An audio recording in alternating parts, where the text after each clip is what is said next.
something that's good for us. What will benefit us? What is khair for us? In other words, we want to improve ourselves. Either you give us an intellectual answer, you give us an ethical answer, you give us a spiritual answer, whatever. We are expecting ourselves to grow. Why am I saying this?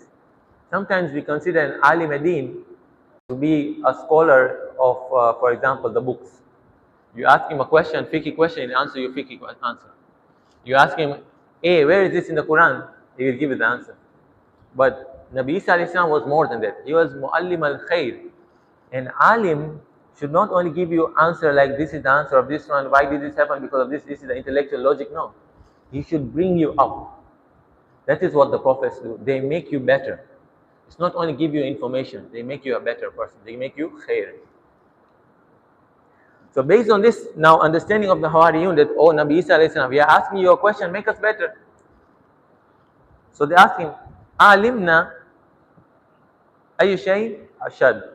Which thing is ashad? Again, the word used is which thing is ashad. Now if I were to ask someone over here, which is the strongest thing, which is the most severe thing? If it was me, for example, I would say the most severe thing is when maybe you go through an accident or somebody passes away in your family, it's very difficult for you. It's a very severe thing. Because my mind is very worldly, my answer is also a worldly answer. But they are asking not a worldly person, they are asking a prophet of Allah. So his answer is of the caliber that Allah wants. He doesn't answer them that the most severe thing is when the enemy comes and hurts you and then you have to protect yourself. No. I'm going to tell you something that is much greater than that. I'm going to tell you something that according to me is very difficult. That is the ghadab of Allah. It's something that you see in all the hadiths. Our sight, our understanding, our perspective, our answers. Somebody tells you, for example, we discussed the hadith last time. What is real goodness? What is real success? What is real failure? Someone will say becoming rich, someone will say becoming poor. This is very worldly understanding. If you want to raise above and become like the Prophet, think about the akhirah, not about the dunya. Your answer should be metaphysical, not physical. Think beyond. So he says the most difficult thing and the most severe thing is ghadabullah, is the anger of Allah. Why? The answer is in the next part. Azza wa Jal. He is very grand. If I become angry at you, it's not a big deal. Probably become upset and you are fine. If someone elderly becomes angry at you, no problem. Because he can't do much. He'll become angry, he'll not talk to you, he might hurt you. But when Allah, Azza wa Jal, the grand, He becomes angry at you, that's where you have to fear. So the answer over here is saying why you should fear Allah also, because of His grandness. That is one part now. So okay, they asked a question, the answer was theological. What is the most severe thing? The ghadabullah. Okay, now it's in my mind, ghadabullah is the most severe thing. What is next? What should I do to stay away from this ghadabullah? My knowledge is correct now about ghadabullah. Now I want to know action-wise, what should I do to stay away from ghadabullah? If you listen to a majlis or a lecture and you say a very nice lecture, I got a lot of information, fine. Next step is, how do you now implement that information? Ask the question. Hawariyun did not satisfy themselves by just knowing and then kept quiet. They asked the follow-up question, now what should we do? Bima yuttaqa ghadab, al-ghadab. For bima yuttaqa ghadabullah. How should we stay away from the anger of Allah? What is the action now we need to do? Knowledge, then action. Nabi Isa alayhi salam gives a very small answer, as if trying to pick their curiosity. Think about, what did he say? Bi Allah taghdabu, you should not become angry. There are two sides. If I become angry, why will Allah become angry? Number two, is ghadab always bad? Can I not be angry in some situations? We have seen the prophets become angry. It is said the Holy Prophet sallallahu alaihi wasallam, in a hadith it's been told that when he used to become angry, people used to not recognize him. He's so angry. If you remember the famous incident when people were staying away from their family, they were not eating meat, they were just doing ibadah. The Prophet became so angry, he climbed the mimbar and he scolded them until he could not even adjust his abba. He was that angry. What are you doing, people? Ghadab is good. So why Nabi Isa alayhi salam is saying, don't become angry. And what is the connection between our ghadab and Allah's ghadab? This is a principle that inshallah we remind ourselves all the time. Whatever I do, the reflection is seen in Allah. If I want on the day of judgment for Allah to be merciful on me, I have to be merciful with everyone else. If I want that Allah should not be angry with me, I should not be angry with people unnecessarily. Whatever I do, the reflection is seen in Allah.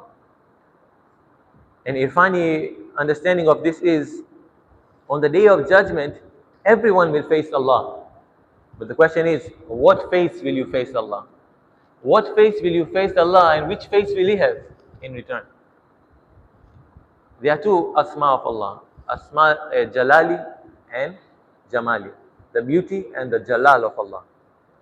If on the day of judgment I did something good, I will be shown the Jamal of Allah, the beauty of Allah.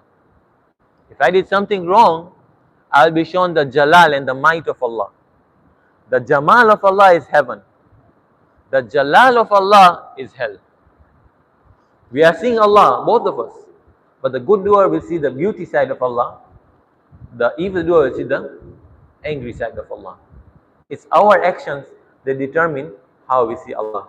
It's like if I put, for example, there is this light and I put a green cover on top, the light that will come to me is green because I put the green cover. The light is white. If I put a red cover, it will be red light. My choice on how I want to see Allah. What I do, if I become angry unnecessarily, Allah will be angry with me. So now that's the question now. What anger is Nabi Isa alayhi salam telling us to stay away from? And that is why these companions, Hawariyun, asked the question, what is the source? What is the source and the starting of this anger, which Allah does not want? He mentions three things. Al-Kibr, feeling proud. If I become angry out of pride, that's the wrong kind of anger. At-Tajabur, I want to overpower somebody. So I become angry to show my muscles and I become angry on that person. And number three, Mahkaratun Nas. I want to belittle somebody. Is it possible? You come to a president and I want to show myself, I want to show my muscles, I'm feeling proud. I go to the president and I start screaming at him. No. You have to be really courageous to do that. If you see a small person, your worker, Fanyakazi, that's the guy you become angry with. Why? Because I consider him to be a lowly person. This person I can get angry with. Your children, you get angry with them, you consider them low. That is the anger that Allah does not want. If the anger is not from pride, if the anger is not I want to overpower people, the anger is not that I consider this a low person. Anger is real. For the sake of Allah, then I will even get angry at the president for the right reason. I will even get angry at someone who is doing something wrong, no matter whoever he is. I don't mind, because it's for the right reason. But if I'm proud, if I think that guy is low, I'll get angry on anybody to show my muscles. And finally, we can see this in practice. Who was the one who was full of pride? Who was the one who was showing his muscles to the people and therefore acting angrily with them and therefore got the anger of Allah to show like Jabbar, he's overpowering them? And who was the one who he thought that people are very low in front of him? If you got it right, one person in the Quran mentioned is this person. وَنَادَى فِرْعَوْنُ فِي قَوْمِهِ قَالَ يَا قَوْمِ أَلَيْسَ لِي مُلْكُ مِصْرَ. Fir'aun was the person in one part of the famous verses, أَنَا رَبُّكُمُ الْأَعْلَى. He thought himself to be proud. And then how did he consider the people? أَنَا خَيْرٌ مِّنْ هَذَا الَّذِي. Pride again. I am better than this person. هَذَا الَّذِي. When you say هَذَا in this state, he is considering Musa alayhi salam to be a low person. Mahkara. هَذَا الَّذِي هُوَ مَهِينٌ وَلَا يَكَادُ يُبِينُ. He is a very low person. He can't even speak properly. Mahkara. This person now, when Fir'aun becomes angry, that's a bad kind of anger. That anger is out of pride, overpowering, and taking that person to be low. What is the good kind of anger? If you have heard about the story of Nabi Musa alayhi salam, when he came down from the mountain of Sinai, Turu Sinai, at that part, he comes to his brother and he does a very interesting thing. The Quran mentions that he comes down, Ghadbana Asifa. He comes to the people and he's angry at them. So my question is, can the prophets become angry? It's not a bad thing that the prophet is angry. Look at the verse, Surah Al-A'raf, verse number 150 describes this. And then we try to find out, is this hadith matching with this verse or not? This is another level of tafsir now, using the hadith to understand. Bismillah ar-Rahman ar-Rahim. وَلَمَّا رَجَعَ مُوسَى إِلَىٰ قَوْمِهِ Musa alayhi salam goes back to his people. Ghadbana Asifa, he's angry. Is ghadab not a bad thing? Nabi Isa alayhi salam says, don't be angry, for 3 reasons. قَالَ بِئْسَ مَا خَلَفْتُمُونِي مِنْ بَعْدِي What a bad thing that you have turned back and opposed me. So is that kibr?